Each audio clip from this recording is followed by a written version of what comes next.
샬롬 샬롬 샬롬 샬롬. 하나님 사랑합니다. 여러분 주 안에서 사랑합니다. 오늘 역대상이죠. 1장으로 본 묵상 함께 나눕니다. 하나님께서 세상을 창조하시고 그 창조하신 세상을 다스릴 인류를 또한 창조하셨죠. 그리고 보기에 심히 좋았더라 이렇게 말씀하셨습니다. 하나님께서 또한 최초로 만드신 아담 부부를 통하여서 인류 역사는 시작이 되었습니다. 제1차 역사는 아담으로부터 시작하여서 노아의 홍수까지였었죠. 1차 역사에 해당하는 인류들은 대체적으로 900세를 전후하여서 살면서 자녀들을 많이 낳습니다. 그래서 온 세상이 사람들로 넘쳐나게 됩니다. 사람들이 넘쳐나면서 하나님은 떠나고 악행을 저지르는 사람들이 많아지는 그러한 사람을 지으심을 한탄하시기도 하셨죠. 하나님의 모양과 형상을 따라 만들어진 존재이기 때문에 하나님과 함께 살면서 하나님을 위해서 하나님께 영광 돌리고 살아야 되는데 자신들의 욕망을 따라 살고 그리고 욕심을 부렸습니다. 선악과를 따먹음으로 인하여서 탐욕이 들어오기 시작했죠. 죄를 짓기 시작합니다. 하나님께서는 사람을 만드신 것에 대해서 후회하십니다. 사람을 만드신 걸 후회하시면서 이제 물로 깨끗이 세상을 씻어버리겠다. 이래서 노아의 홍수 사건이 일어나죠. 그런데 노아 가족만은 의로운 자들이었다라고 말씀하셔서 그 홍수를 노아의 가족에게만은 면할 수 있도록 8가족을 방주를 짓고 그곳에 피하게 하고 40주야를 홍수로 비를 내리셨습니다. 한 시간만 장대비가 쏟아져도 아주 엄청나게 저희들 보면 주변에 하수도 같은 데가 물이 넘쳐나는 것을 우리가 보는데 40일 동안 밤낮으로 장대비가 쏟아졌으니 어떻겠습니까?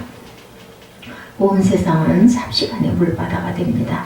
땅에서도 샘이 터져나오고 하늘에서도 하늘 궁창이 하나가 되어버려가지고 터졌다. 성경에 보면 이렇게만 나타나고 있죠.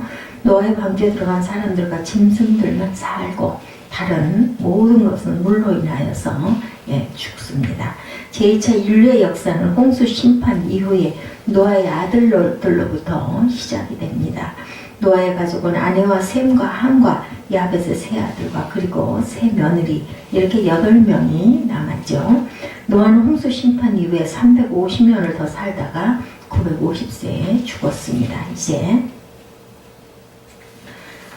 셈과 함과 야벳의 후손을 통해서 사람들이 온 땅에 퍼져나가게 되죠. 우리나라 한민족이 노아의 세 아들 중에 누구의 후손이냐는 이야기들이 많이 있지만 주장하는 학자들도 또한 분분합니다. 그래서 단지파의 후손이라고 주장하는 사람도 있고 야벳의 후손이라고 주장하는 사람들도 있습니다. 우리 19절에서 27절에 보면 셈의 3대 후손 중에서 에벨이 벨렉과 욕단 두 형제를 낳았는데 에벨은 히브리 민족의 조상이 되고 욕단이 13명의 후손들을 낳았는데 이들이 동쪽으로 이주하면서 우리 민족의 조상이 되었다 이렇게 주장하는 사람도 있습니다. 13명의 아들들 중에 누가 우리 한민족 조상이 되었는지는 정확하게 알 수가 없습니다. 그렇지만 어느 이야기나 주장도 추측일 뿐 정확한 근거는 없다고 합니다. 어느 이야기도 이렇게 합당한 근거를 주장한다 하더라도 그 이론을 주장하는 사람들 치고 근거를 온전하게 다 제시하는 사람은 없다 그러죠. 근거가 있고 내용이 있다고 하지만 하나님 앞에서 어느 이론이 맞는지 그것은 하나님만 아십니다. 그렇기 때문에 우리 민족이 야벳의 후손이냐 셈의 후손이냐 또 셈의 후손이면 누구의 후손이냐 하는 것은 천국에 갈 때까지 확실하게 알 수가 없고 비밀로 남겨두는 것이 좋다. 홍수 이후에 노아는 포도농사를 잘해서 맛있는 포도주를 담그죠. 포도주를 마시고 벗은 몸으로 잠을 자고 있는데 둘째 아들 함이 아버지의 벗은 몸을 보고 들어가서 동성연애를 했다 이렇게 나타납니다. 창세기에는 동성애를 했다는 기록은 없지만 전통적인 유대인 랍비들은 함이 아버지 오도로 동성애를 했다 이렇게 가르치고 있다고 하죠. 함은 아버지에게 아주 못된 짓을 했습니다. 아버지와 동성애를 하고 셈과 야벳에게 가서 자신의 행위가 정당한 것처럼 당당하게 나서고 그리고 아버지의 벗은 몸을 희롱하고 놀리고 조롱합니다. 그럴 때 셈과 야벳은 이불을 가지고 아버지의 벗은 몸을 보지 않으려고 뒷걸음질을 쳐서 아버지가 누워있는 방으로 들어가 덮어드리죠. 잠에서 깬 노아는 함의 악행을 알게 됩니다. 그래서 함의 둘째 아들 가나안을 향하여 저주를 하죠. 아버지의 허물을 가려준 셈과 야벳에게는 또한 축복을 합니다. 이스라엘 사람들은 아버지의 저주는 영원한 저주가 되고 아버지의 축복은 영원한 축복이 된다고 믿고 있었습니다. 이 사실을 너무나 잘 알고 있기 때문에 이스라엘 사람들은 철저하게 부모님을 존경하고 효도를 합니다. 우리나라 사람들이 효도를 잘한다고 하지만 유대인에 비하면 아무것도 아니라 그러죠. 우리나라 사람들이 죽은 부모 제사상을 잘 모시며 효도하는 것처럼 생각하지만 그것은 무상숭배입니다. 기독교에서 보면 정말로 효도 잘하는 민족은 유대인이라고 그러죠. 할아버지 아버지로부터 하나님의 축복을 받지 못하면 축복을 받을 길이 없다는 사실을 너무나 잘 알고 있기 때문에 효도를 하지 않을 수가 또 없었다고 그러죠. 그래서 야곱도 아버지 이삭에게 축복을 받으려고 그 거짓으로 속여서 어머니하고 짜고 축복을 장자의 축복을 대신 받는 것을 우리는 창세기에서 봅니다. 아버지의 축복을 받은 야곱은 험난한 인생길이지만 기꺼이 그 삼촌 라반에게로 도피를 하죠. 요셉도 아버지 야곱의 축복을 받으려고 애씁니다. 요셉은 자신의 두 아들까지도 아버지 곧 할아버지께 축복받게 하기 위해 애쓰고 있는 것을 또한 우리가 보게 되죠. 창세기에서 하나님께서 세우신 육신의 아버지 할아버지에게서 축복을 받으려고 노력을 해야 된다. 혹이나 아버지에게서 할아버지에게서 저주를 받는 일이 절대로 일어나서는 안 된다. 우리나라 백성들은 어르신들보다 너무나 많은 저주를 받으면서 자라기도 했습니다. 모든 욕이 저주일 수는 없지만 대부분의 욕을 들어보면 그 안에는 저주스러운 말들이 많죠. 우리나라 사람들은 욕을 많이 합니다. 그러니 너무 저주를 많이 하는 그런 것을 우리 입술에서 우리 크리스찬들만이라도 제해해야 되겠죠. 자식을 향해서 저주를 퍼부으면서 그 자식이 잘 되기를 하는 것은 어불성설입니다. 그렇기 때문에 이제부터는 자식들을 향하여 욕 대신에 자꾸 축복을 해야 되죠. 가능하면 억지로라도 축복을 해주어야 합니다. 듣기에 좋은 말은 하기에도 좋은 말이죠. 그러니 듣기에 좋은 말, 하기도 좋은 말로 우리가 축복을 해줘야 되겠다. 그러면 어떤 자식에게 더 큰 축복을 할 수 있겠나? 효도하는 자녀이죠. 이삭이 에서에게 축복하려고 한 이유가 있습니다. 이삭도 하나님께서 에서보다도 야곱에게 더 큰 축복을 하실 것이라는 것을 이미 알고 있었죠. 그런데도 에서에게 축복하려고 합니다. 그것은 장남이기 때문이기도 하지만 평소에 에서는 아버지에게 사냥을 해서 고기를 많이 만들었죠. 그 사냥을 맛있는 고기 음식을 많이 해드렸습니다. 그랬을 때 이삭은 축복하기 위해서 에서에게 축복하려고 한 거죠. 고맙고 이쁘니까 그저 내가 좋아하는 거를 많이 주니까. 그랬을 때 하나님께서 급히 리브가를 감동시켜서 야곱에게 축복해야 되는 그 축복을 야곱이 받도록 역사한 부분이 바로 에서처럼 형처럼 속임수를 써가지고 야곱의 어두운 눈을 살짝 속여가지고 축복을 하게 해주죠. 그 이삭이죠, 이삭. 비록 아버지, 할아버지가 허물과 실수가 있더라도 그 허물과 실수를 용서하고 덮어줄 수 있는 자식이 효도하는 자식입니다. 그런 자식에게 축복을 하는데 함처럼 아버지의 허물과 실수를 들춰내고 온갖 악행을 저지르면 아버지는 그 자식을 저주할 수밖에 없겠죠. 10손가락 깨물어서 아프지 않은 손가락이 없다고 하듯이 모든 자식을 똑같이 사랑하지만 그래도 아버지도 할아버지도 연약한 인간이기 때문에 자신에게 잘해주는 자식을 더 챙기고 축복하는 것은 사람으로서는 당연한 일입니다. 용돈을 드려도 더 많이 드리고 전화를 해도 더 많이 하는 자식에게 부모는 마음이 더 쓰이죠. 더 갑니다. 정이 많이 갑니다. 그래서 더 많은 축복을 해주고 싶죠. 우리는 육신의 아버지, 할아버지, 남편에게 복종하고 존경하고 하나님의 축복을 사모해야 합니다. 여인은 태어나서 결혼하기 전에는 아버지에게, 결혼한 후에는 남편에게, 그리고 또한 남편과 사별한 후에는 아들에게 속해 있다 이런 이야기를 많이 합니다. 그래서 결혼한 아내는 당연히 남편에게서 축복을 받으려고 노력을 해야 되고 주종관계, 계급관계가 동등한 동반자의 관계이긴 하지만 하나님께서 질서를 세우실 때 남편은 아내의 머리로 세웠기 때문에 남편에게서 우리는 그 축복을 많이 받아야 합니다.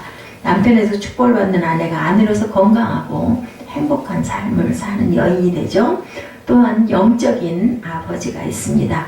구약시대에는 제사장이 영적인 아버지였죠. 제사장은 이스라엘 백성들을 향해서 영적인 아버지가 되어서 축복해 주어야 했죠. 이스라엘 백성들은 제사장에게서 축복받기를 갈망합니다. 하나님은 아론과 그의 아들들 곧 대제사장과 제사장에게 이스라엘 백성들을 향해서 매일매일 축복하라고 말씀하셨습니다. 그래서 성막에서 성전에서 아침 번제를 드린 후에 반드시 제사장들은 이스라엘 백성들을 향하여 축복을 했죠. 그것이 바로 민수기 6장 24절에서 26절 그 말씀의 축복입니다. 야훼는 내게 복을 주시고 너를 지키시기를 원하며 여호와는 그의 얼굴을 내게로 비추사 은혜 베푸시기를 원하며 야훼는 그 얼굴을 내게로 향하여 두사 평강 주시기를 원하노라. 제사장들이 이 말씀으로 이스라엘 백성들을 향해서 두 손을 들어 축복하면 하나님께서 그 축복에 책임져 주셔서 축복해 주시겠다 이렇게 하였죠. 구약시대의 제사장은 오늘날 교회에서 목사님들이죠. 제사장은 하나님께서 세우셨듯이 목사님들은 하나님께서 기름 부어서 세우셨기 때문에 하나님께서 세우신 그 종들을 통해서 축복하면 그 축복을 하나님께서 책임져 주시고 축복을 성취해 주시죠. 성도들은 목사님에게 축복을 받으려고 노력을 해야 합니다. 목사님께 안수받으려고 또 노력해야 되겠죠. 어찌되었든 하나님께서 세우신 그러한 종들을 통해서 하나님의 축복을 받으려고 우리는 노력을 해야 합니다. 노아는 함의 악행 때문에 함의 후손들에게 저주를 합니다. 오늘 본문 보면 함의 후손을 통해서 구스 족속, 애굽 족속, 가나안의 7 족속이 나옵니다. 또한 미스라임이라는 아들이 있었습니다. 그 미스라임이 바로 애굽 족속을 가리키는 말이고 히브리 성경에는 애굽이라 하지 않고 애굽을 미즈라임이라고 기록하고 있습니다. 구스에게서 니므롯 곧 영걸이 나옵니다. 이들은 바벨론으로 가서 바벨탑을 쌓죠. 나중에 바벨론 족속이 됐습니다. 미스라임에게서 가슬루임이 태어났는데 이 가슬루임에게서 이스라엘과 항상 싸우는 블레셋 족속이 또한 태어납니다. 가나안에게서 시돈, 헷, 여부스, 아모리, 기르가스, 히위, 그리고 알가, 신, 아로앗, 스맛, 하맛 족속이 또한 나왔습니다. 하나님께서 히브리 민족을 선민으로 하나님의 택한 백성으로 부르시면서 이 민족들을 쫓아내려고 하죠. 이들을 진멸하라고 합니다. 물론 셈의 후손이라고 해서 다 좋은 족속만 출생한 것은 아닙니다. 아브라함은 바로 셈의 후손이죠. 믿음의 조상이 되었습니다. 좋은 족속이 태어났습니다. 그런데 셈을 통해서 북이스라엘을 멸망시킨 아수르 족속이 또한 태어났습니다. 아브라함이 가나안 땅으로 들어갈 때 함께 데리고 들어간 롯을 통해서 암몬 족속과 모압 족속이 출생을 합니다. 아브라함을 통해서 이삭도 출생했지만 애굽 여인 하갈을 통해서 이스마엘도 출생을 했고 그들을 통해서 시므란, 욕단, 무단, 그 미디안, 이스박, 수아 족속들이 출생을 하죠. 이스마엘을 통하여 현재의 아랍 족속이 출생을 했습니다. 이삭을 통해서도 이 두 아들 곧 에서와 야곱 중에 야곱을 통해서 하나님의 백성 이스라엘 백성도 출생했지만 에서의 후손들을 통해서 에돔 족속들이 나오죠. 그 중에서 엘리바스, 르우엘, 여우스, 알람, 고라 족속이 또한 출생을 합니다. 엘리바스를 통하여 대만을 비롯하여 아말렉까지 출생했는데 하나님께서 아말렉은 세상에서 없애야 되는 족속이라고 하면서 진멸하라고 하시죠. 그래서 아말렉 족속은 시도 남기지 말라 이런 말씀을 통해서 진멸이 됩니다. 그러니 셈의 후손을 통해서도 하나님의 백성인 히브리 민족이 출생했지만 히브리 민족의 철천지 원수인 이방 민족도 출생했다는 것을 우리는 역사 속에서 알고 가야 합니다. 셈의 후손을 통해서 아브라함, 이삭, 야곱, 이스라엘 백성이 태어난 것은 전적인 하나님의 은혜와 축복과 하나님의 주권이었습니다. 하나님께서 인도해 주셔서 태어난 것이고 하나님께서 야곱의 족속을 통해서 선민으로 삼아 주신 것이죠. 여기서 우리는 근본적으로 생각해 봐야 될 것이 있습니다. 하나는 조상과 부모가 하나님 앞에서 의롭고 성실하고 정결하게 살아야 한다는 것. 그래야 후손이 하나님으로부터 축복을 받게 된다는 거죠.